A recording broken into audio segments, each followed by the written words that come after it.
जागीर ड्रामे जी अचण वारी एपिसोड आख़िरी एपिसोड आहे। इन जी अपडेट्स तव्हां शेयर कंदा हलूं। छा वाक़ई जेका हाणे एपिसोड ईंदी उहा आख़िरी आहे या अॻिते ड्रामो हलंदो?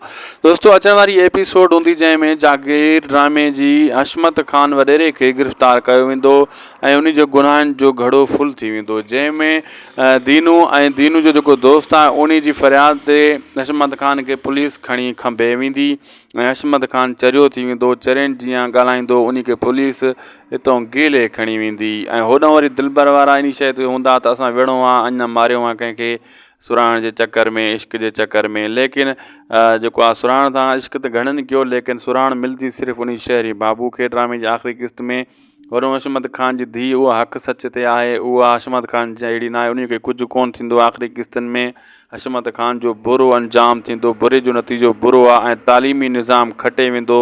तालीम खे कोई नथो रोके सघे, भली केर बि हुजे। ऐं होॾां दोस्तो नूरल ऐं नूरल जा दोस्त हिक ॿिए ते फायरिंग करे हिक ॿिए खे मारे छॾींदा ऐं बर्बादु थी वेंदा ऐं गोलियूं हिक ॿिए खे वाहे कढंदा। ऐं दोस्तो, इहो मां तव्हांखे ॿुधाईंदो हलां त इहे जेको आहे न इन चकर में अंत मां वॾो थियां, हो चवंदो मां वॾो थियां, इन जे करे हिक ॿिए खे मारींदा, इहो ख़तमु थी वेंदा। होॾो मलूक बि मारिजी वेंदो, मरी वेंदो, बत्र इन ग़म में, सुराइण वारे ग़म में।